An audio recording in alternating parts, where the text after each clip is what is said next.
After the Great War, when the Night King was gone and Daenerys Targaryen was dead, Westeros was quiet, but not peaceful. People were rebuilding, lords were claiming their lands, and the North had declared itself independent. Bran the Broken sat on the Iron Throne, or rather ruled without one. He didn't want power, but he had it. And more than that, he had something no one else had: magic. Bran Stark, the three-eyed raven, could see everything, past, present, and sometimes even glimpses of the future. But with that power came a curse. As he sat in council meetings and listened to lords argue about taxes and trade routes, his mind often drifted to the old ways: the children of the forest, the first men, the dragons, and the White Walkers. All of it was rooted in magic. And magic, he believed, had caused more death in Westeros than anything else. He didn't tell anyone at first. Not Tyrion, not Sansa, not even Arya. But he was slowly coming to a decision. Magic had to go, all of it. No more red priests, no more warlocks, no more whispered prophecies. He wanted a Westeros that ran on reason, peace, and memory, not shadow and fire. One night, Bran went into a deep trance. His eyes turned white as snow as he slipped into the weirwood network, seeing far and wide. He visited the old gods, the heart trees, and even the shattered remains of Valyria through his visions. And everywhere he looked, he saw one thing in common: magic brought power, and power brought ruin. He saw how the children of the forest created the Night King, how Valyrians used dragons to conquer and burn, how the Lord of Light brought Beric Dondarrion back only to die again. Even Melisandre, the Red Woman, had admitted her god was full of mystery and pain. Bran whispered into the trees, into the old roots and veins of the world. Let it end. But killing magic wasn't simple. It was like blood in the body of Westeros. Still, Bran had the power of the three-eyed raven. He started slowly, closing the paths of old. The warlocks of Korth suddenly found their powers fading. Red priests in Volantis lost their visions. Ravens stopped carrying secret messages. Even the Maesters at the Citadel noticed that certain books no longer responded to magical triggers. In King's Landing, Tyrion began to notice strange things. The wildfire under the city no longer burned. Scrolls once protected by magic seals could now be read easily. But when he asked Bran about it, the young king only said, "Some fires are better left cold." Arya, sailing west, felt it too. Her blade, once gifted by magic and sharpened beyond steel, dulled slightly. Her dreams became quieter. No wolves, no whispers. It wasn't long before others started to panic. The Red Temple sent messages demanding answers. The few remaining followers of Rulla claimed the world was falling into darkness without magic. Some even feared the return of the Long Night, saying magic kept balance. But Bran ignored them. He had a plan, a deep, silent one. In the north, where the magic was strongest, the weirwood trees began to rot. Slowly, their red leaves fell to the ground and their white faces cracked. Ghosts of the past faded. The old gods fell silent, and then the last dragon, Drogon, screamed. Far across the sea, he'd felt the shift. His fire had grown weak, his wings felt heavy. He was the last true magic left in the world. And now, he was dying. Drogon's roar echoed across distant mountains, but no one heard it. He had flown far, so far that no map of Westeros or Essos could track him. He had tried to protect the body of Daenerys, carrying her into the unknown. But now, even he, creature of fire and sky, felt it. Something ancient was dying inside him. His fire flickered when he tried to breathe it. His scales, once glowing like molten metal, started to dull. He flew lower each day, wings aching. Magic had been in his bones. But Bran's quiet war was killing it. Back in King's Landing, Bran kept to himself more than ever. People called him the dreaming king now. He didn't sleep, not really. He sat in his wheeled chair, eyes often white, mind drifting through time. Tyrion, now Hand of the King, was growing worried. "Your Grace," Tyrion said one morning, "you've been distant. People are noticing. The Maesters say strange things are happening. Magic is dying, and no one knows why." Bran looked at him, voice calm. "Magic created the White Walkers, Tyrion. Magic led Daenerys to believe she was chosen to rule by fire and blood. Magic filled this world with prophecy and chaos. Now I'm ending it." Tyrion froze. "You're what?" "I'm removing it."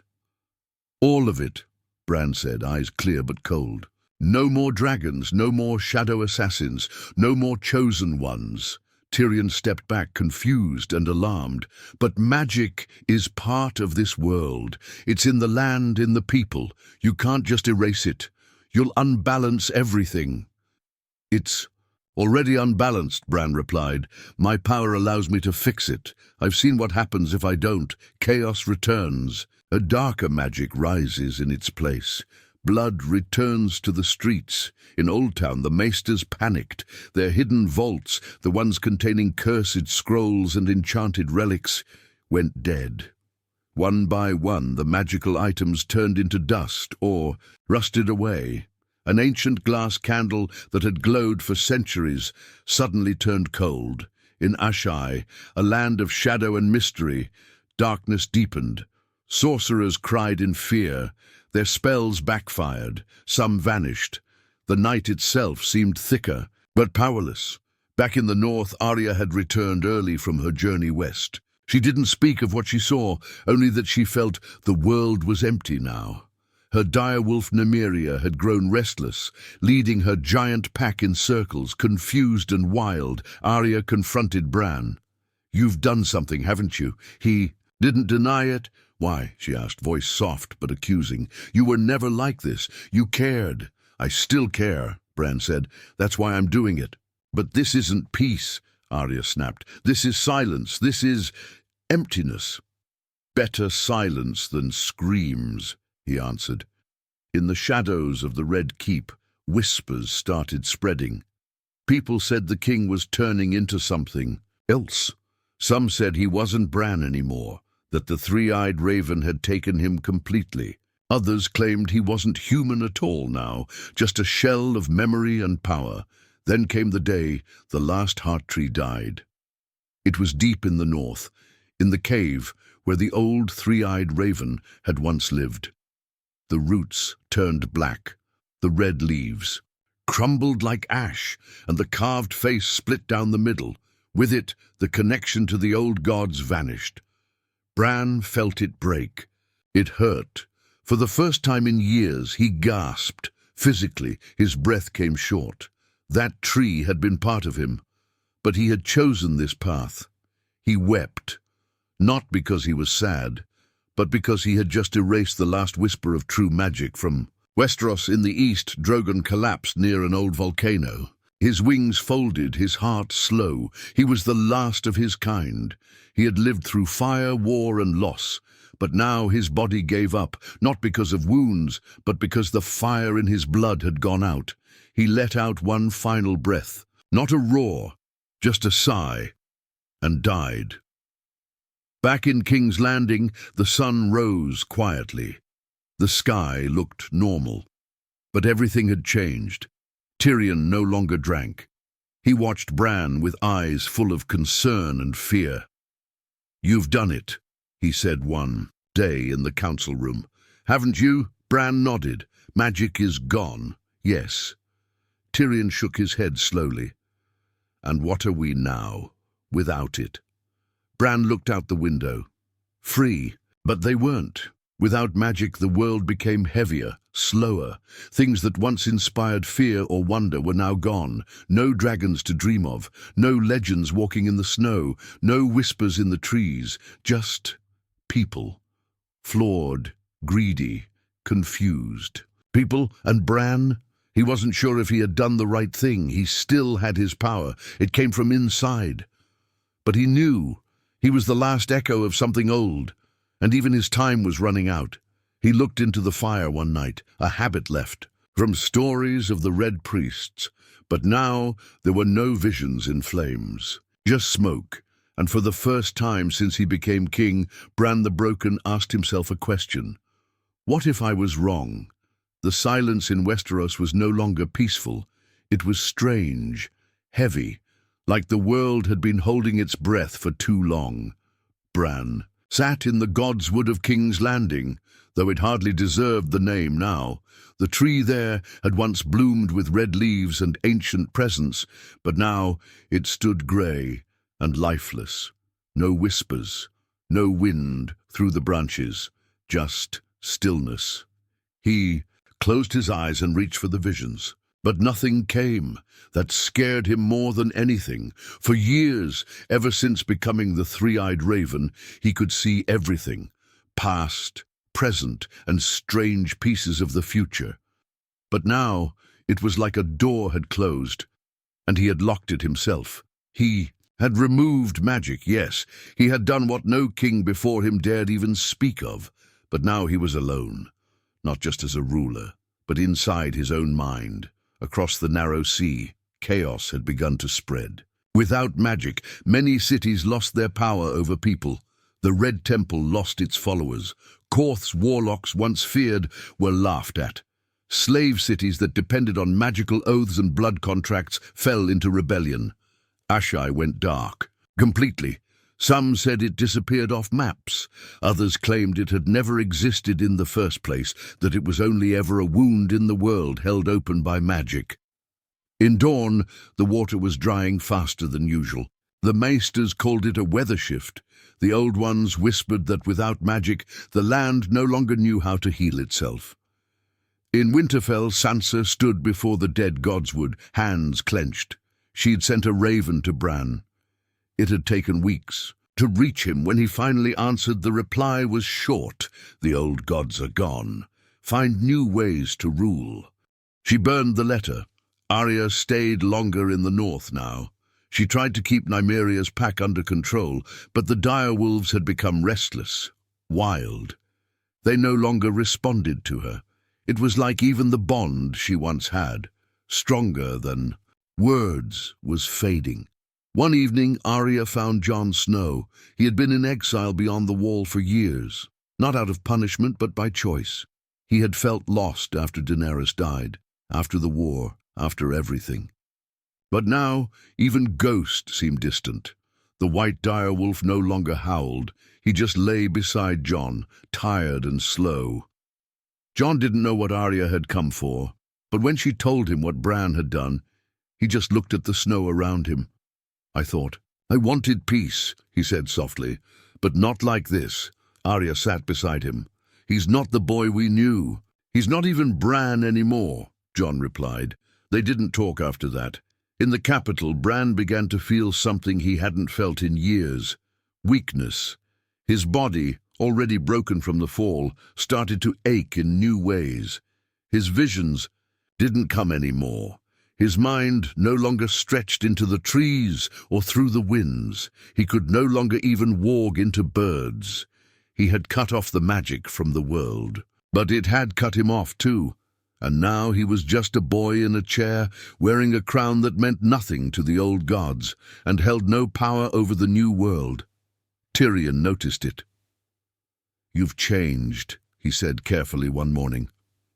You were always strange, but now you seem tired, drained. Bran looked at him. Maybe I'm just human again. Tyrion gave a sad laugh. That would be a first for any king of Westeros. But even Tyrion knew something was coming. The small folk had begun to talk. There were stories of strange creatures dying off, wargs who had lost their sight, wildlings who claimed the land beyond the wall was rotting. Birds no longer sang in some forests. Even the crickets had gone quiet. Then came the worst of it. A ship arrived at King's Landing, wrecked and half-burned. The few survivors spoke of a storm that never ended, clouds like ash, water that turned to black, and screams in the wind. Not magic, Not demons, something older. The maesters called it madness, superstition. But Bran knew he had removed balance. Magic was dangerous, yes, but it had been part of the wheel. Fire and ice, life and death, prophecy and chaos. It had kept worse things, locked away in the corners of the world. And now those locks were gone. That night, Bran dreamt, not a vision, not a warg, just a dream. He saw himself standing in a dead forest. All the weirwoods were gone. In the center was a black pit pulsing. A voice whispered to him, not a voice he knew, not the three-eyed raven, not the old gods. Just cold words. You removed the fire. Now there is only the dark. He woke up gasping, and, for the first time in his life since the fall, Bran Stark was truly afraid. He looked at his hands, felt the weakness in his chest, heard nothing in his mind. He had won the war against magic, but something else was waking, and he had no power left to stop it. The sky above Westeros had changed. It wasn't something people noticed all at once, but slowly, little by little, the color seemed off. Not darker exactly, just wrong. Like the light was filtered through smoke no one could see. Clouds moved in odd patterns. The sun felt colder. Crops struggled. Rivers ran a little slower, and still no one could explain why. In King's Landing, Bran no longer left his chambers. His servants said he barely spoke. He didn't eat much, didn't sleep either.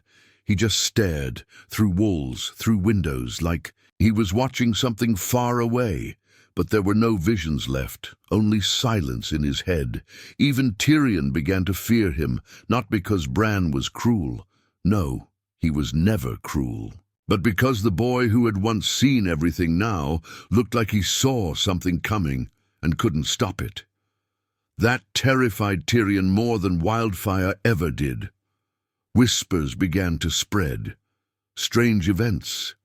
In Duskendale, every newborn baby had been stillborn for a month. In the Riverlands, a whole lake had turned black overnight, killing every fish in it. People said ghosts walked again, not the kind of stories about dead soldiers or lost spirits, but empty shadows moving without purpose. Then came the birds, or rather, the lack of them. One morning, the entire Red Keep woke up to a city without birds. No ravens, no pigeons, not even crows, not one feather in the sky. The maesters were confused. Tyrion looked to the sky and muttered, "This is not natural." He went straight to Bran's chambers. "What's happening?" he demanded. "What have you brought upon us?" Bran didn't answer. Tyrion slammed his hand on the desk. "If there's something coming, tell us. You're the damn king." Bran finally looked up. His eyes, once full of depth and strange, knowing, now looked empty. Not blind, not mad, just empty. "I killed the flame," he said quietly.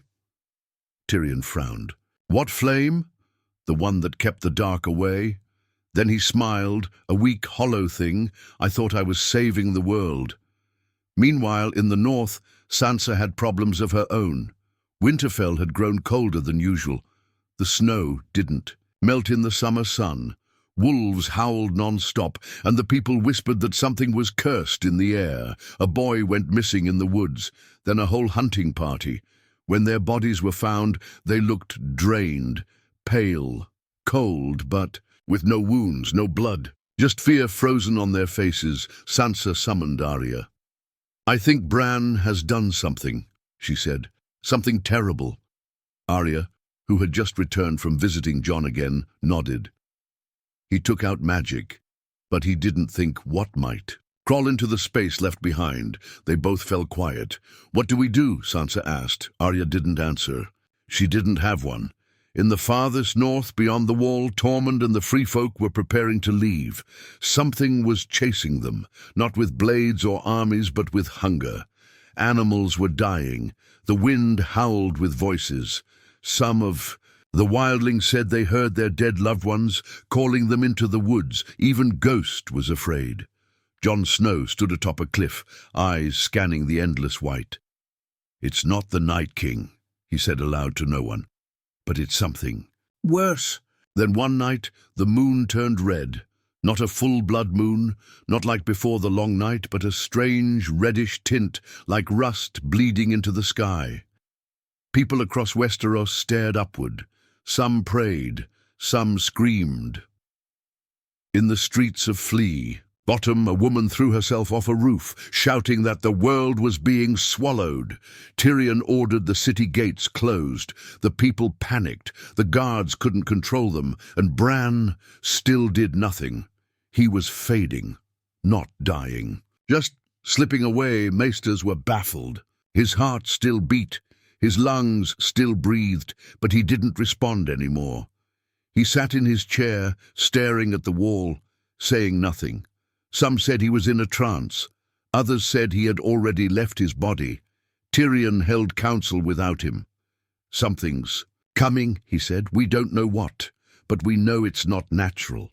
Lord Davos spoke up. "You remove one pillar, the roof falls. That boy removed the gods, the dragons, the very soul of this world, and now we're paying." "But paying for what?" asked Brienne. Davos sighed.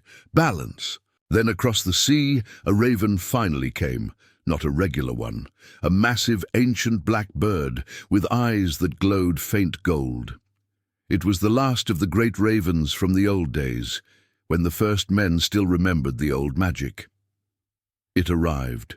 At the Red Keep, wings tired, and landed on Bran's window. Only Bran could hear what it whispered. His eyes blinked, his breath caught. Then he finally spoke. "I've seen it. I've made a mistake," Tyrion rushed in. What did you see?" Bran turned to him slowly. "I took the magic, but magic was a chain, and I broke it." "Then fix it," Tyrion cried. "Bring it back." Bran looked at his hands, weak, thin, useless. "I can't," Tyrion's voice cracked. "Then who can?" Bran answered with a whisper. "Not me. But the dead gods remember. The dead gods remember." Those words haunted Tyrion. He had heard many strange things in his life. He had lived through tyrants, dragons, White Walkers, and fire priests. But nothing ever chilled him the way Bran's quiet whisper had. The dead. Gods. What did it mean? The old gods, the drowned god, Rulla. All were fading, forgotten. Bran had cut the threads between them and the world of men. But now it seemed something else was pulling those threads back together, from the other side, and no one knew what waited there. Far in the haunted forest beyond the wall, Jon Snow stood in silence. He had been following the signs. Trees stripped of bark, frozen animals arranged in circles, symbols carved into rocks with no tools. The air was sharp, not cold, but wrong, like it didn't belong to this world. Ghosts stood beside him, hackles raised. The direwolf had gone blind in one eye weeks ago. No injury, it just stopped working. His nose twitched, but he made no sound. Tormund joined Jon, panting. "There's something in the woods. We don't go near it. The free folk, the animals, we all feel it. Feels like the world's ending." Jon looked ahead, eyes narrowing. "I think it already has." That night the wind screamed, not howled, screamed. The tents of the wildlings shook, and some collapsed. A child vanished. No one heard her go. No one saw her again. The ground beneath the camp cracked like thin ice. Something beneath was moving. In Winterfell, Arya paced the great hall. Sansa sat on the high seat, face pale. "The earth is sick," Arya said. "Animals are leaving. The trees are bleeding sap like blood. Whatever Bran did, we have to undo it." Sansa clenched her jaw. "How? He's the only one who had the power. Now he just sits in silence, whispering to birds." Arya turned to her. "Then maybe we stop waiting for his permission." Sansa raised an eyebrow. "What are you suggesting?" Arya didn't answer with words. She unrolled an old map, a place long thought lost, the Isle of Faces, the last place where the old gods still had power, where green men once lived, where weirwood trees grew wild, untouched. Sansa shook her head. "If Bran killed the magic, what's the point?" Arya stared at the map. "Maybe he didn't kill all of it. Maybe something survived. Back in King's Landing, Bran moved for the first time in days. He rolled his chair slowly into the broken godswood. The tree there was black now, dead bark, no leaves, the face scar cracked and flaking. He stared at it for a long time. Then, with all the strength he had, he pressed his palm to the wood. His eyes rolled back. For a moment, there was nothing. Then he saw it. Not light, not visions, just darkness. Endless. But within that darkness, something was forming. A shape, massive, ancient, older than even the children of the forest. He heard a voice, not speech, memory, pain, hunger, betrayal, rage. He had cut the veins of magic, but in doing so, he had freed something bound beneath them, a being not of fire or ice, but of void. Something the first gods buried, long before men ever spoke of thrones or kingdoms. It had no name, because names are power, and it had none left to give. But now it was coming. Bran screamed, his body jerked in the chair. Blood dripped from his nose. His lips trembled. Tyrion and Sir Davos rushed to his side. "What did you see?" Davos asked. Bran whispered, barely audible. "I didn't end magic. I broke the lock that held the dark out." Tyrion staggered back. "You let something in?" Bran nodded. Tyrion's voice cracked. "Then how do we stop it?" Bran looked up, eyes burning with grief. "I can't, but maybe Arya can." Arya's ship approached the Isle of Faces. Fog clung to the water like hands trying to drag them under. The crew was silent. Even the seagulls stayed away. When Arya stepped onto the shore, the air changed. It was still. Thick. Every sound echoed, like the island was listening. She moved carefully through the trees. Her boots crushed ancient leaves. There were faces everywhere, carved into the weirwoods, hundreds of them, eyes closed. But then, one opened, just one. A carved red eye blinked slowly. Arya froze. "Bran," she whispered, but it wasn't Bran. The eye opened wider. And then the tree breathed. A voice filled the air. Not spoken, not heard, just felt. "You removed the gods, and now we return." Arya stepped back. "Who are you?" The tree responded with images. Children of the forest dying in flame, the Night King being made, dragons burning cities, magic raging across the world.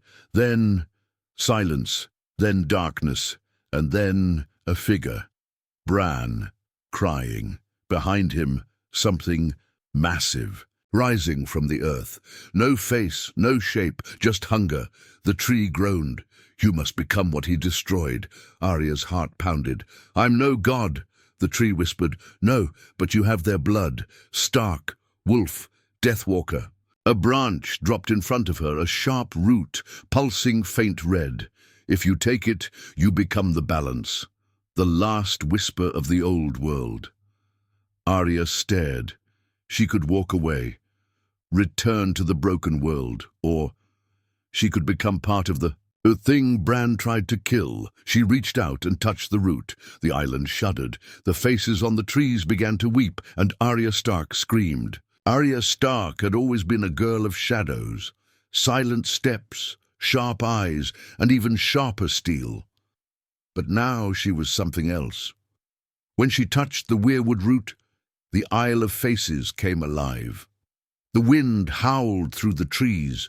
The ground cracked. Open, old magic, forgotten, buried, banished, poured into her bones like wildfire into dry wood. She fell to her knees, screaming. It wasn't pain. It was memory, thousands of years of it. The children of the forest whispering over ancient flames. Wolves as big as houses running through snowstorms. Blood spilled on altars in the name of balance. The first men kneeling before gods with no names. Then the breaking, the dragons, the rise of the White Walkers, the war, the long night, the choosing of Bran and Bran, the boy who tried to save the world by erasing its soul. He had meant well, but he had forgotten something old, something primal. Magic wasn't power. It was balance. Arya's eyes snapped open, glowing red like the tree's heart. She was no longer just Arya. She was something born of fire, blood, and bone. A last weapon, a final story. Behind her, the weirwood faces were weeping black sap. The earth trembled beneath her feet. A storm gathered above the isle, but it didn't rain. It just circled, endless. She stood slowly, body humming with strange energy. Her voice, when she spoke, didn't sound like hers. The lock is broken. The Dark One wakes. She looked up to the sky. And I am what stands between him and the world. In King's Landing, Bran felt her awakening. His head jerked. Back, eyes wide, and for the first time in weeks, his body filled with fire. Not the soft warmth of memory, but the raw pain of life. Tyrion saw it happen. Bran's body glowed faint gold, like something deep inside him had been relit. The windows shattered. The ravens returned, hundreds of them, cawing madly, circling. The Red Keep, Bran gasped. She took it, he whispered. Davos ran to his side. Who? Bran looked through the walls, across the world, into the storm on the Isle of Faces. Arya. She awakened the old gods. Tyrion's face went pale. That's good, isn't it? They can stop what's coming. Bran didn't. Answer right away. He finally said, No, they are what's coming. In the north, Sansa stood outside Winterfell watching the horizon. The snow had turned black. Behind her, a loud thud shook the walls, then another, a third. Suddenly, the skies split open. A shadow fell across the land, something massive moving through the clouds, wings wide as castles. But it wasn't Drogon. It wasn't a dragon. It was him, the thing Bran had accidentally freed. He had no body, no fire, just shape, like smoke that bled into nightmares. A being made of nothing and everything, a god that had once ruled before time began, and now he wanted the world again. But as he began to descend, the clouds over the Isle of Faces split. A scream ripped through the sky. Not of fear, but of war. Arya shot into the sky like a falling star in reverse, rising fast, red energy trailing behind her. She met the shadow midair, and the entire sky exploded in color. Red, black, gold, silver. Storm clouds tore open. Thunder cracked like mountains breaking. The world held its breath. Bran spoke one final time to Tyrion. If she fails, everything ends. Not just this world, all of it, every memory, every future. Tyrion swallowed. And if she wins, Bran looked down. She doesn't get to come back. Arya stood in the sky, alone with the dark god. His voice came not in words, but feelings. You are born of wolves and whispers. You are nothing. She raised her blade, no longer steel, but red root sharpened by time and fire. I'm enough. They clashed. Not with swords, but with will. The shadow tried to smother her, showed her visions of her father's death, her mother's floating body, Robb's head on a wolf. It pulled from her pain, her hate, her past. But Arya was more than those things now. She was balance. She screamed, not in fear, not in rage, but in purpose. Light burst from her chest. Her body glowed. The faces of the old gods swirled around her. Wolf, tree, flame, and storm. She became their weapon. With one strike, she pierced the shadow's core. It screamed a sound that shook the oceans, cracked the forests, and made kings weep in their sleep. Then it vanished. Gone. Forever. The silence that followed was heavy. Not a dead. Just waiting. Arya floated back to the isle. Her body burned away as she touched the ground. Nothing dramatic. Just ash in the wind. The trees wept again. The sky turned blue. The birds returned, and the balance was restored, but Arya Stark was gone. Bran felt it. He exhaled for the last time. His heart stopped. Tyrion caught him as he collapsed from his chair. And when the maesters checked, they found no cause of death. Only peace. Months later, a new queen ruled Westeros, Sansa Stark, crowned by all the lords. The north remained free. Tyrion became Lord of Casterly Rock. Peace returned, not perfect but real. People still told stories. Some said the world had ended and been born again. Some said the old gods had taken form and walked among them. And in the center of the rebuilt godswood of Winterfell, a new weirwood tree had grown. It had no carved face. But if you listened close on cold nights, you could hear a whisper in the leaves, a girl's voice saying only one thing, "Not today."